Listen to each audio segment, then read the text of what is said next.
Bonjour chers élèves de deuxième cycle, j'espère que tu vas bien.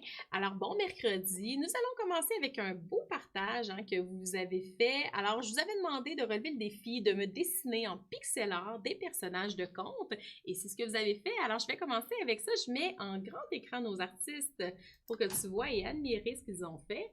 Alors on a Justine qui nous a partagé ici la petite sirène Ariel. Ici, un partage de Marie, de la fée Clochette, très très bien réussi. Ici, on a Philippe avec un magicien. Félix qui nous a fait le génie d'Aladin, qui est vraiment bien réussi. Félicitations, Félix. Ensuite, on a Mathilde, 10 ans, qui nous a fait un chien, un 101, un des 101 dalmatiens, en fait, qui est très, très beau. Belle, ici, qui a été fait par Paola en quatrième année avec un logiciel très bien réussi aussi. Ensuite, Ariel, qui a été fait par Rosalie, 10 ans, une petite sirène, encore une fois, avec beaucoup d'imagination et couleurs. Ici, Sandrine, quatrième année, nous a fait un des 3 petits cochons. Très, très bien réussi. Sarah, en quatrième année, nous a fait ici Cendrillon, très ressemblant. Hein? On en a même un autre ici qui a été fait par Anne cette fois-ci. Alors, merci pour vos très, très beaux partages. Encore une fois, de belles réussites. Vous avez vraiment du talent, contrairement à moi. Non, non, non, mais je niaise, là, mais j'espère au moins que tu as remarqué que j'avais fait les 3 petits cochons sous une maison de paille. Oui, ok, tant mieux. Maintenant, on va poursuivre aussi avec un dernier défi en fait que je t'avais lancé hier. Je t'avais demandé, je t'avais présenté une illustration d'un album, Le Plus Malin. Et c'était, en fait, je vais te le montrer là, pour que tu vois visuellement de quoi je parle. En fait, je t'avais présenté un loup qui avait, ma foi, des habits un peu particuliers, OK? En fait, c'était un livre de Mario Ramos et je te demandais, essaye en 5 à 7 phrases, ce que j'appelle mes 5 à 7, de me dire qu'est-ce qui aurait pu se passer à celui-là en sachant pas, en n'ayant pas lu l'histoire, OK? Mais là, je te le dis, qu'est-ce qui s'est passé, OK? Alors, tu pourras confirmer, infirmer ce que toi, tu as écrit dans ton 5 à 7. Alors, ce qui se passe au tout début, c'est qu'on a le loup, qui est celui-ci, mais qui n'est pas habillé comme ça au tout début, qui rencontre le petit chaperon rouge dans la forêt. Le petit chaperon rouge est tout au-dessus de tout ça et n'a pas peur du loup. Alors, un peu décontenancé, le loup continue sa route et décide de se rendre chez la grand-mère. Alors, il va rentrer dans la grand-mère, il va rentrer dans la maison de la grand-mère pour réaliser qu'elle n'est pas là. Mais par contre, il y a la chemise de nuit. Alors, il va l'enfiler en ayant toujours en tête qu'il veut s'attaquer à un humain, le petit chaperon rouge. Alors, il va se déguiser en attendant, mais trouvant le temps trop long, décide de sortir et lui-même aller rejoindre le petit chaperon rouge habillé de cette façon-là. Mais il réalise en fermant la porte que elle est barrée. Il ne peut plus aller voir si le chaperon rouge arrive, il ne peut plus retourner dans la maison. Alors, il va aller rejoindre le petit chaperon rouge comme prévu. Et là, tous les personnages qu'ils vont rencontrer durant l'histoire, qui font référence à des personnages de contes, n'auront pas du tout peur du loup puisqu'ils vont penser vraiment et réellement que c'est la grand-mère qu'ils rencontrent. Alors, ça va amener des choses très drôles, humoristiques et la fin aussi est très agréable aussi à lire. Alors, je t'invite à aller découvrir cet album-là de Mario Ramos, Le Plus Malin, qui est très, très, très drôle. Alors, ça me fait penser aussi à ce conte-là, un conte réinventé. Je t'en ai un petit peu glissé un mot. C'est le fait de prendre un conte connu et de modifier certains aspects. Et les aspects que tu peux modifier d'un conte pour qu'il devienne un conte comme ça dérouté, OK, modifié, c'est tu peux changer, par exemple, les lieux où se passe l'histoire. Au lieu, par exemple, que ça se passe dans une maison comme ça de paille à la campagne, ça pourrait se passer dans une ville, disons. Alors ça, c'est une des choses que tu peux modifier. Tu peux aussi modifier le caractère des personnages. Le loup, plutôt que d'être méchant, pourrait être très, très gentil et sensible. Et ça viendrait modifier le conte original. Qu'est-ce que tu pourrais faire d'autre? Changer la voix narrative. C'est quoi ça? C'est le narrateur qui raconte l'histoire.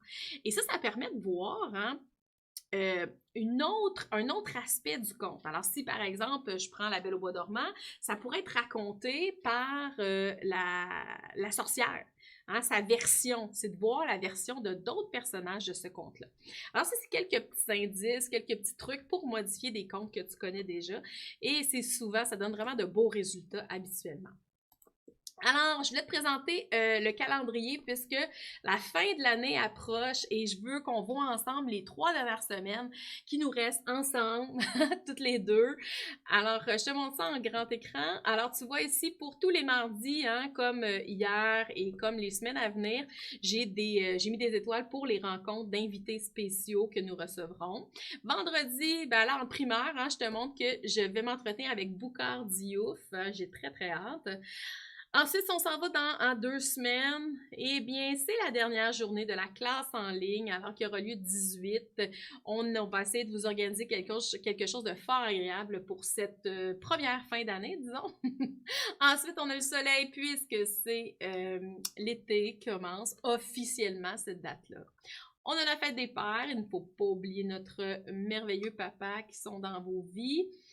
Ensuite, la fin des classes hein, que j'ai inscrites ici, en fait, c'est la fin officielle, hein, mais là, on sait là, qu'il y a des camps académiques hein, qui se rajoutent, tout ça. Donc, ça se peut que tu termines un petit peu plus tard, là, mais ça ne devrait pas dépasser ce vendredi 26.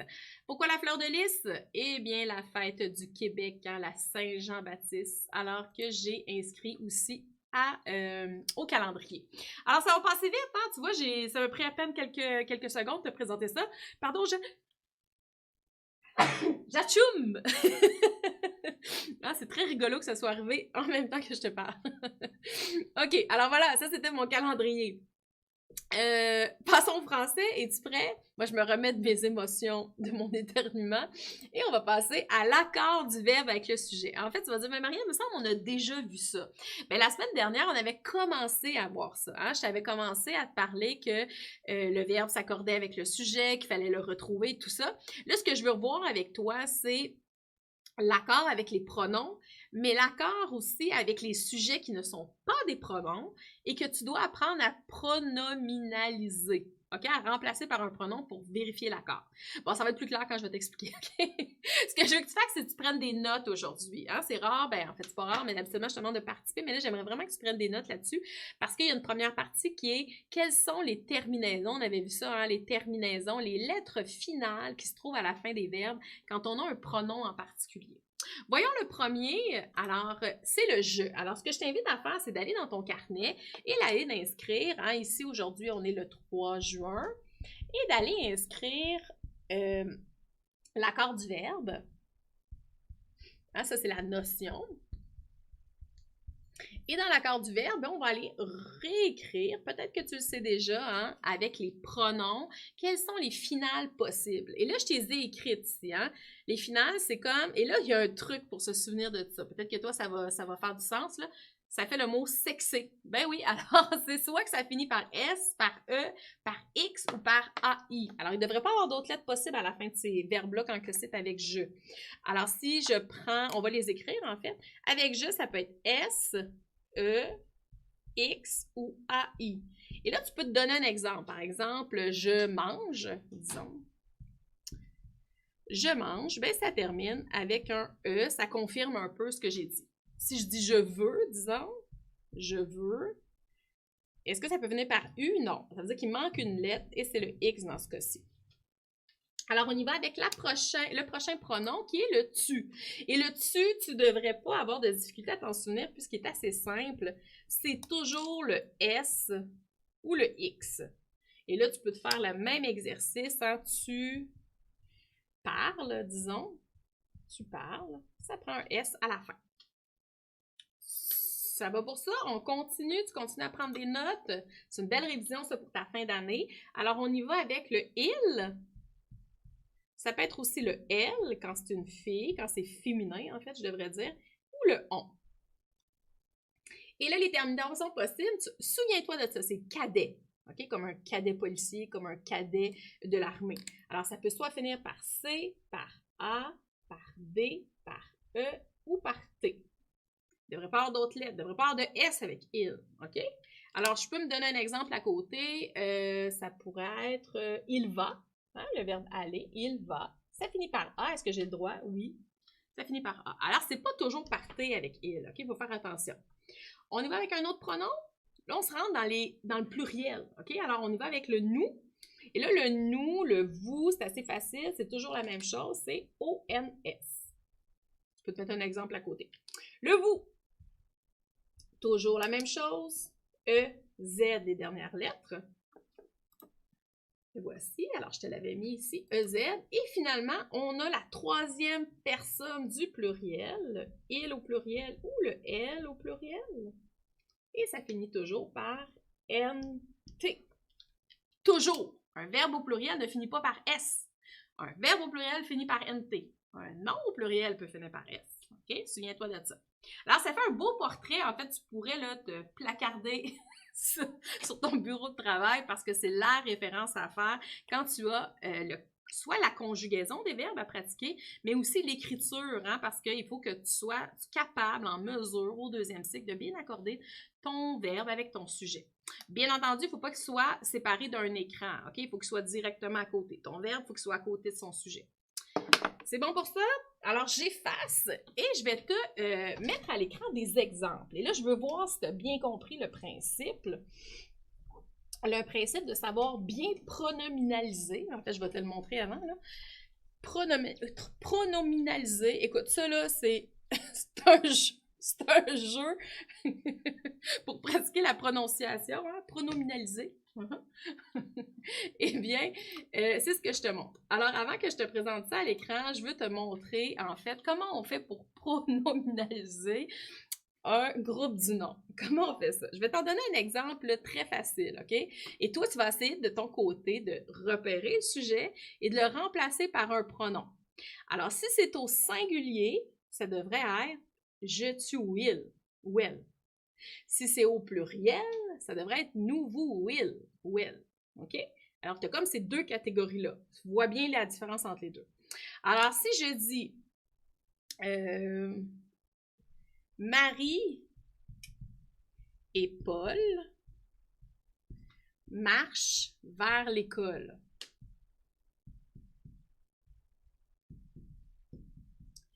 Eh bien, bon, là, j'ai repéré mon verbe et là, je veux vérifier si je l'ai bien accordé. J'ai mis un NT. Okay? NT, moi, je le sais, c'était avec il ou elle au pluriel. On va aller voir le sujet. Qui est-ce qui marche? C'est donc Marie et Paul, avec deux noms propres. C'est deux personnes, une fille et un garçon. Est-ce que tu le sais qu'une fille avec un garçon, OK, c'est comme si on les mettait dans le même panier, ça s'annule et ça devient comme si c'était masculin. OK, ça, souviens-toi de ça. Alors, si j'ai du féminin plus du masculin, ça va me donner du masculin. Eh oui. Pour signifier que je parle d'eux. Alors, Marie et Paul, j'ai deux personnes qui sont donc ça fait quelque chose au pluriel, et le pronom qui remplace un groupe du nom au pluriel, c'est il. Et avec il, est-ce que j'ai raison de dire que ça finit par NT? Oui, je l'ai noté dans mon carnet. Ça va? Alors, quand je dis pronominaliser, c'est ça que je veux dire. C'est de remplacer un groupe du nom par un pronom que je connais pour vérifier l'accord de mon verbe. Alors, tu es prêt pour mes exemples? Je t'en donne 3. Alors, le premier, c'est celui-ci. Alors, les 3 petits cochons possèdent des maisons solides. Alors là, tu dois te poser la question, quel est le sujet dans cette phrase? Et là, si on regarde, le sujet, il est souvent, presque toujours, devant le verbe, dans une phrase de base. Alors, les 3 petits cochons, c'est beaucoup de cochons, c'est donc au pluriel. Et un pronom qui remplace un groupe du nom pluriel, on vient de le dire, c'est il. Et avec il, au pluriel, ça prend NT. Alors, la réponse, possède, NT. Est-ce que ça va pour ça? Oui? T'es prêt pour un autre? Il y en a des plus difficiles, tu vas voir, là. Hein? Parce que jusqu'à présent, c'était pas trop difficile. Je te remets en grand écran le prochain. Cendrillon lavait les planchers du château. Alors, on a le verbe, je te l'ai indiqué, en fait. Hein? Quel est le sujet? C'est Cendrillon. Cendrillon, c'est une personne. Une personne, c'est donc au singulier. Et on le remplace par un pronom qu'on connaît, qui est elle. Elle lavait. Et donc, avec elle, ça peut se terminer par cadet. Tu t'en souviens, hein? C-A-D-E-T. Et dans ce cas-ci, ben, j'ai l'option S, Z ou T. Ah, bien, c'est lavait avec un. Ah, ça, c'est pas bon! Non! Là, pourquoi j'ai fait ça? C'est que je voulais te dire. Hein? Il y a des sons qui se ressemblent. Comme la V, il y en a qui prononcent la V, OK, il y a des sons qui se ressemblent. Mais tu sais très bien qu'avec elle, ça peut pas être Z. C'est avec quoi que ça peut être Z? Avec vous. Souviens-toi de ça. C'est bon? OK, prochain. Dernier. Mon ami et moi mangent des galettes. Mangeons les galettes ou mange les galettes? Et là, c'est un exemple assez difficile, OK? Parce qu'on a mon ami. Mon ami, on pourrait le remplacer par quel pronom, ça? Elle. OK? C'est une fille, c'est elle, c'est une personne. Moi, je peux le remplacer par je. Et là, regarde bien ça. Là, c'est là que ça se complique au niveau du français, OK? Regarde bien. Je vais te refaire les pronoms. Je, tu, il, nous, vous, il. OK? Et là, on vient de dire, en fait, il y a elle ici. On vient de dire ici mon ami. Mon ami, c'est quoi? C'est elle. On dit moi c'est je. C'est deux personnes. Si c'est deux personnes, ça veut dire que c'est au pluriel. Alors, j'ai le choix entre nous, vous ou il. OK. J'ai je et il. Là, ce que tu dois te rappeler, OK, c'est un petit peu plus avancé, mais je veux quand même que tu t'en rappelles, parce que quand on parle, des fois, on l'oublie, là. C'est quelque chose qu'il faut aussi dire à l'oral. Quand j'ai une première personne, vu que c'est très important, une première personne comme moi, eh bien, je vais toujours au pluriel aller choisir le nous. OK? Alors, j'ai il et elle, j'ai je. Qu'est-ce qui est important? C'est le je. Et on s'en va choisir le nous. Et avec nous, tu te souviens comment ça terminait? Par O-N-S. Alors, c'est mon ami et moi mangeons les galettes. Tu vas t'en rappeler? OK? Alors, ça, tu vois, ça répète la même chose. S'il y avait eu le tu et le il, ça aurait été la deuxième personne qui aurait été importante. J'aurais été choisir le vous. OK. Maintenant, passons à un petit court problème mathématique que je veux faire avec toi. Et je pense que tu vas être en mesure de faire ça puisque tu as vu la division. La division avec ta technique de ton choix, ton processus personnel. Tu n'as pas besoin de comprendre la division à crochet, c'est vraiment ton processus à toi. Alors, c'est ce que je veux faire avec toi. Oh, avant tout, je vais te donner une ressource. Ben oui, j'avais oublié. Pour travailler ta conjugaison, il y a une ressource qui est formidable, OK? C'est des exercices interactifs et je vais te le montrer. Ça s'appelle ccdmd.qc.ca. Là, c'est des profs, des chercheurs, tout ça qui ont travaillé sur ce site-là et qui ont fait des exercices à ta pointure, à mon avis. Alors, regarde bien, je vais juste enlever ça pour te montrer. Alors, si tu te rends directement sur le site Internet, je vais te le montrer, tu arrives sur quelque chose comme ça. Alors, c'est CDMD. Et là, si je m'en vais dans Jeux pédagogiques, j'ai différents jeux et j'en ai un qui est orthographe grammaticale, qui est les verbes conjugaison sans contexte. Alors, je peux aller travailler ma conjugaison ici. Bon, bien entendu, il me faut Adobe, là, mais si je vais juste te montrer un exemple. Alors, j'ai un crayon, je veux accumuler des longueurs de crayon. Et là, on te dit, par exemple, permettre.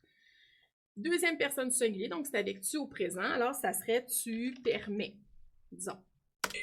Et là, voilà, j'ai réussi. Et là, je les pratique comme ça. Puis même si je ne réussis pas, ben après, je peux les refaire pour me pratiquer encore une fois. Alors, ccdmd.qc.ca, c'est un site que j'aimerais que tu retiennes puisque ça pourrait être, je pense, facilitant pour toi de te pratiquer avec ce site-là. Es-tu prêt pour ma petite résolution de problème? Je te mets ça en grand écran et on va terminer avec ça aujourd'hui. Alors ici, des voleurs ont introduit la plus prestigieuse banque de Montréal la nuit dernière. Ils sont partis avec plusieurs billets et même de la monnaie provenant de la caisse principale. Le banquier estime qu'il y avait 854 134 dans cette petite caisse. Maintenant, il reste seulement le tiers de l'argent. Alors, il reste seulement le tiers. On veut savoir, c'est quoi ça, ce tiers-là? Alors, bien évidemment, on cherche le tiers de l'argent. Qu'est-ce qu'il reste? Qu'est-ce qu'on sait? On sait 854 000. Ça, c'est le nombre total qu'on avait, 854 134. Et là, on veut calculer, dans le fond, le tiers. Alors, comment on fait pour calculer le tiers? Le tiers, ce que tu dois te souvenir, on avait vu ça, c'est qu'une fraction, c'est une division. C'est la même chose. Et vu que je parle de tiers, c'est donc une division par 3. Alors, je dois être capable de diviser ça par 3. Et là, ce que je t'invite à faire, c'est d'utiliser la stratégie de ton choix pour pouvoir arriver à ce résultat-là. Chose certaine, c'est que tu peux très bien utiliser, dans ton cas à toi, un tableau comme de valeur, OK, qui nous aide à bien calculer. J'ai des unités, des dizaines, des centaines, unités de mille, dizaines de mille, centaines de mille. Et puis là, je veux aller distribuer en 3 parties égales, regarde, en 3 parties égales, ce nombre-là. OK? Alors, je vais commencer le calcul, mais je veux que tu essaies de le terminer toute seule à la maison. Je commencerai demain avec le résultat. OK? On va faire ça. Alors, j'ai 8. Je vais commencer avec mes 8 centaines de mille. Alors, je vais les distribuer. J'en ai 1, 2, 3, 4, 5, 6. Et là, j'en ai 2 que si je les sépare, il y en a un qui va être jaloux, là. Alors, j'en ai 2 que je vais aller distribuer ici. Hein? Les 2 que j'ai à distribuer ici, là, c'est comme si j'en donnais 20 ici. Donc, maintenant, j'en ai 25 à distribuer. Là, tu fais la même chose. 1, 2, 3, 4, 5, 6, 7, 8, 9, 10, 11, 12, 13, 14, 15, 16, 17, 18, 19, 20, 21, 22, 23, 24. Oh! Il en reste une que je vais aller porter ici. Je vais donc être rendue à 14. Et là, je fais la même chose jusqu'au bout. OK? Alors, je veux que tu essaies de faire ça à la maison. Et demain, en fait, dès la première seconde de la capsule, je t'offre la réponse, OK? Puis on va voir si tu as réussi. Sinon, ben, bien entendu, tu peux te faire aider de tes parents, de la calculatrice aussi pour vérifier ton calcul. Alors voilà, c'est ce que j'avais à voir avec toi aujourd'hui. Je termine en te lançant ton petit défi. Ton défi, en fait, c'est celui-ci. Alors, je te présente une collection de livres qui fait des contes réinventés. Alors, c'est les 3 petits cochons. Et là, on te présente les 3 petits cochons dans différentes situations, avec un loup aussi. Le loup qu'on a changé son caractère. Alors, regarde bien. Par exemple, ici, on voit les 3 petits cochons qui se retrouvent dans une grande ville avec plein de cochons. Puis t'as un loup là, qui, lui, vire fou parce qu'il y en a trop. Ensuite, t'as les 3 petits cochons qui sont portés disparus. Tu vois, on change un peu en gardant les mêmes personnages. Et ensuite, on a un loup super gentil, bienveillant, qui se préoccupe du bien-être des petits cochons. Alors, je t'invite à faire la même chose, à créer ton propre compte réinventé et à me l'envoyer sur les réseaux sociaux. Bon, c'est pas une histoire d'1 heure à faire ça. Hein? Peut-être que toi, tu es très, très, très créatif, oui, mais tu peux te laisser quelques jours encore pour créer vraiment ton compte réinventé. Tu me l'envoies sur les réseaux sociaux avec le hashtag la classe en ligne ou sinon, tu rajoutes le A commercial succès scolaire. Alors, je te laisse en te disant que vendredi, j'aurai la chance, le bonheur de m'entretenir avec Boucard Dio, faire 11h en direct sur un Facebook Live. Et sinon, ben, on se retrouve demain pour un beau partage littéraire. Bye bye!